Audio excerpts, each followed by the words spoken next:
What if you could walk around inside of your favorite TV and movie homes? Well, on this channel you can. Today we'll be touring every nook and cranny of the Home Alone house, including the attic.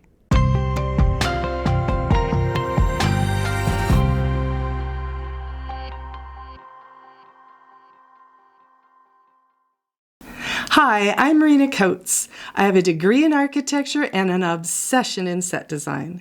Welcome to Behind the Scenes, where we get up close and personal with all your favorite TV and movie homes. Today we're going upstairs at the Home Alone house, and we'll have John Muto, the production designer, along for the ride to give us fun facts and behind-the-scenes stories. Let's get started. We'll begin with an overhead view to get a feel for the layout. John Muto, the production designer, and Dan Webster, the art director, shared photos of the set that they had labeled for me. This helped me with the layout.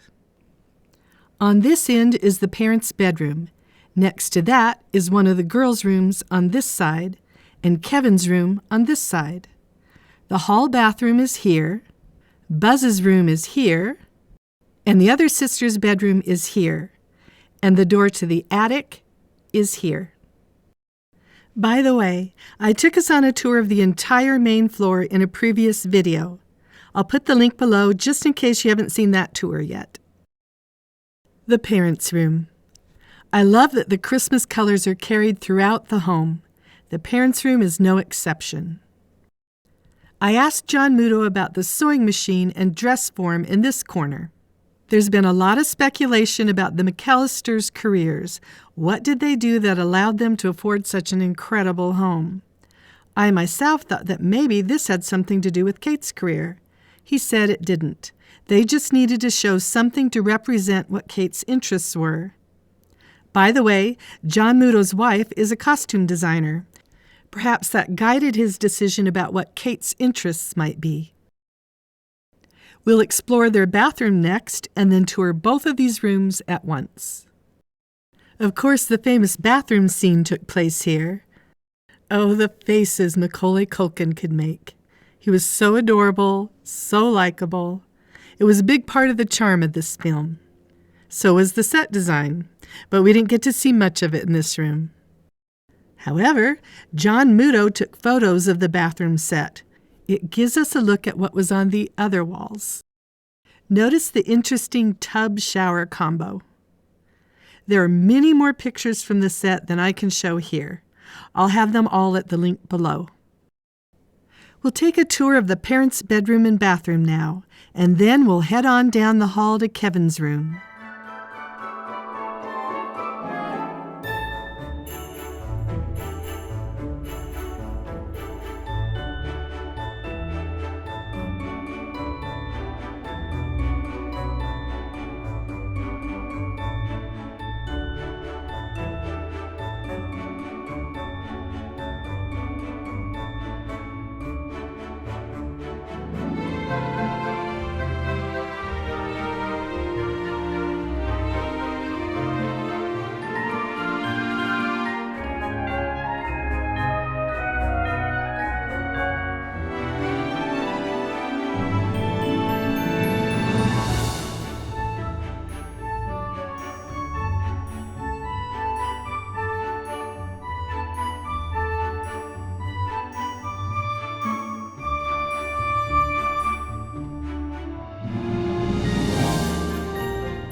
The views you see outside the windows were actually photos blown up, the work of director of photography Julio Macat.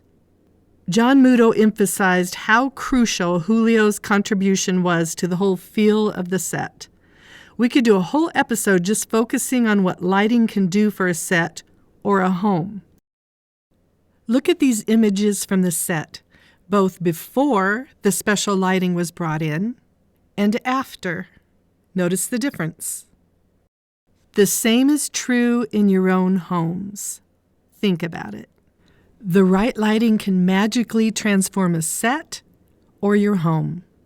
We can learn a lot from set design that we can bring into our own homes to make them magical, too.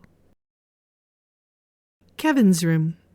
There were 5 kids in the McAllister household: Buzz, Megan, Linny, Jeff, and of course, Kevin. Kevin and Jeff shared this room. I had mistakenly thought that Kevin's room was never actually shown in the movie. But art director Dan Webster filled me in on its whereabouts and that we do catch some glimpses of it in the film. He even sent me a picture of Kevin's room while it was under construction. We have these images from the show that fill us in on what all was on the walls. This is also where Kevin goes to develop his diabolical plan of how to foil the burglars, Harry and Marv. We'll take a quick tour now of Kevin and Jeff's room and then move on down the hall.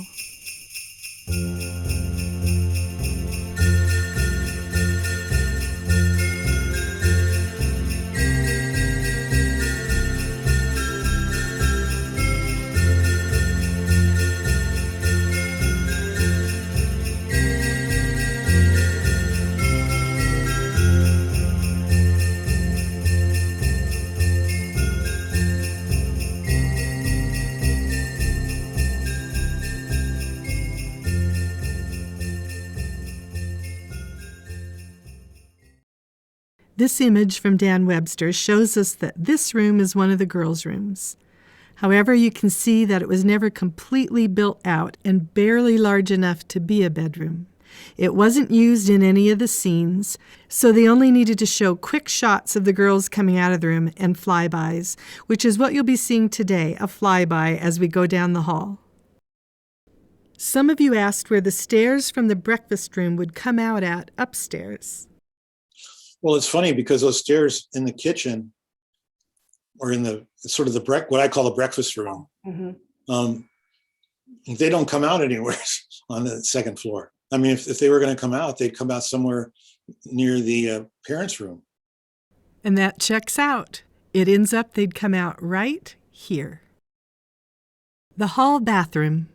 We got to see enough of this room in the movie that I went ahead and made a tour of it. Later on, we'll tour the whole upstairs in one fell swoop.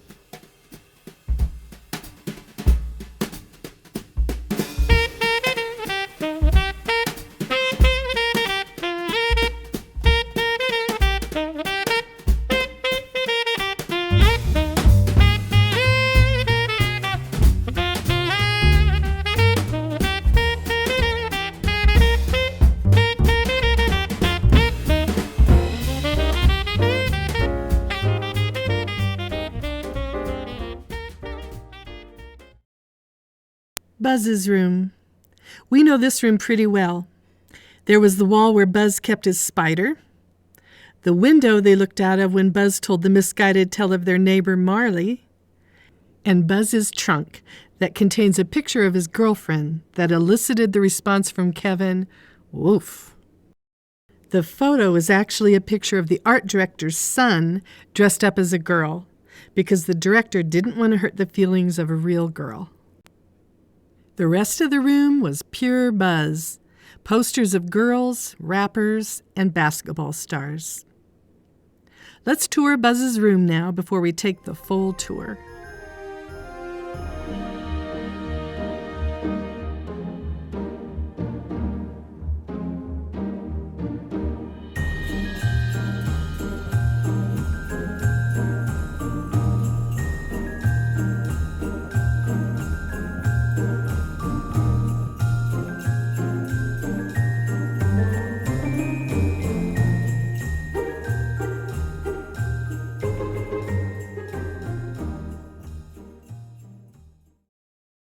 Girls' room number 2.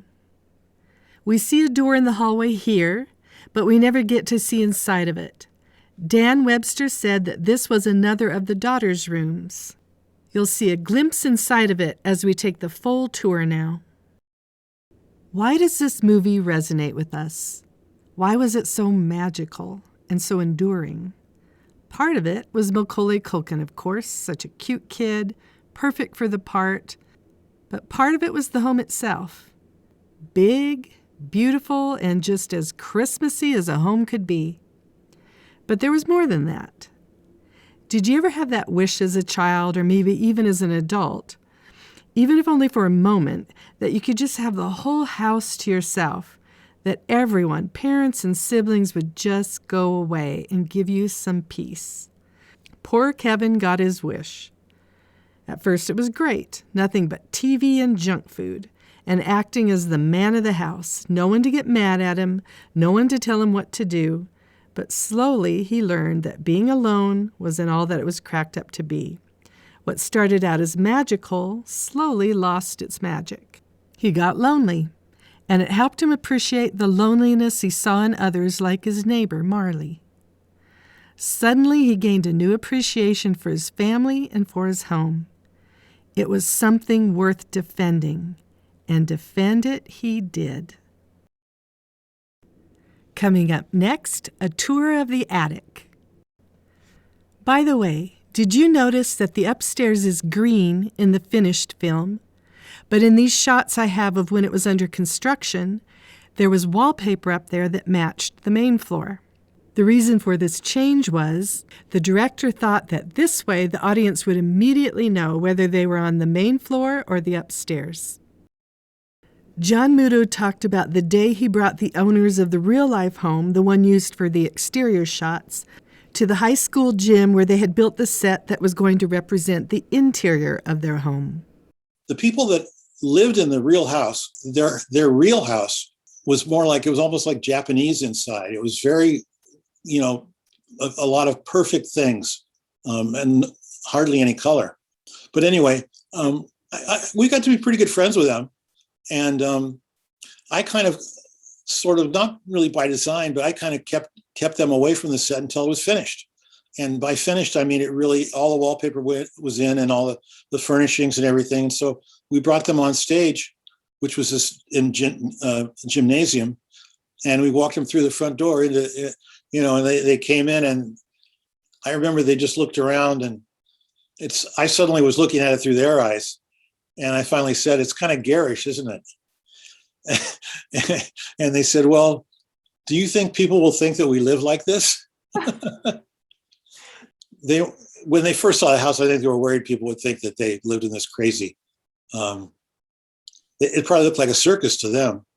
I remember reading interviews where they talked as if it was shot inside their house. So they must have warmed to the idea after a while.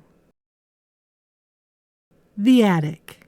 No tour would be complete without going up to the attic, where an ornery Kevin was sent to spend the night with Fuller, the bedwetter, who just happens to be Macaulay's real-life brother, Kieran. This is also the place where Kevin grabs the spider and puts it on Marv's face. Daniel Stern, who played Marv, has said that they were going to use a mechanical spider for that scene. But on the day of the shoot, they changed their minds, and he was surprised to find out that a real spider was going to be placed on his face. He asked them if they'd taken the stinger out. They hadn't. It might kill the spider. He was worried when he let out the scream that it might scare the spider. They said not to worry, spiders can't hear well. He didn't have to fake it. What we saw was real fright on his face. He says he let out a scream like the one in Psycho. I know the attic was meant to be a punishment for Kevin, but I just love the attic. Laying here on the bed, Kevin could look out the two front windows to the starry sky outside. And this is the window in the back of the home where he later flees from Harry and Marv to the treehouse. We'll tour the attic now before heading down to the basement and hearing an interesting story about a scene that never made the final cut.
The basement.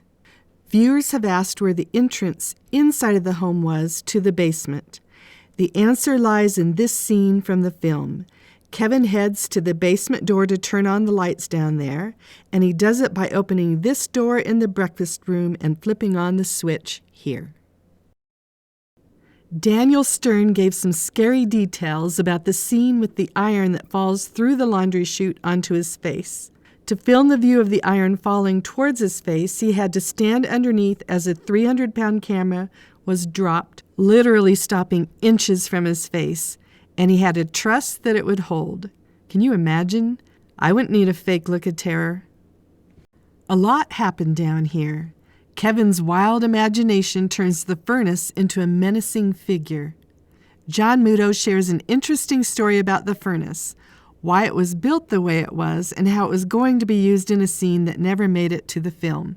What was really going to be like an effects sequence. It was going to be like a dream, like Kevin eats too much ice cream and he has a nightmare.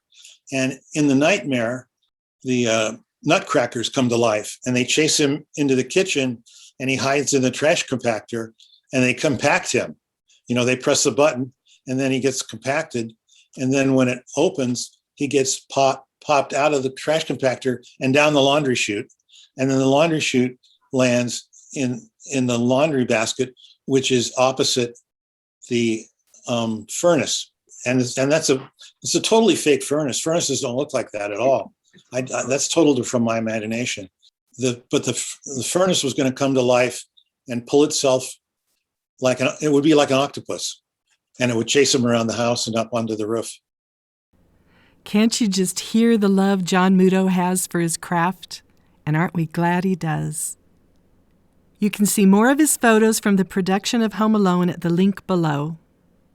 But as for today, that's a wrap. See you next time on Behind the Scenes.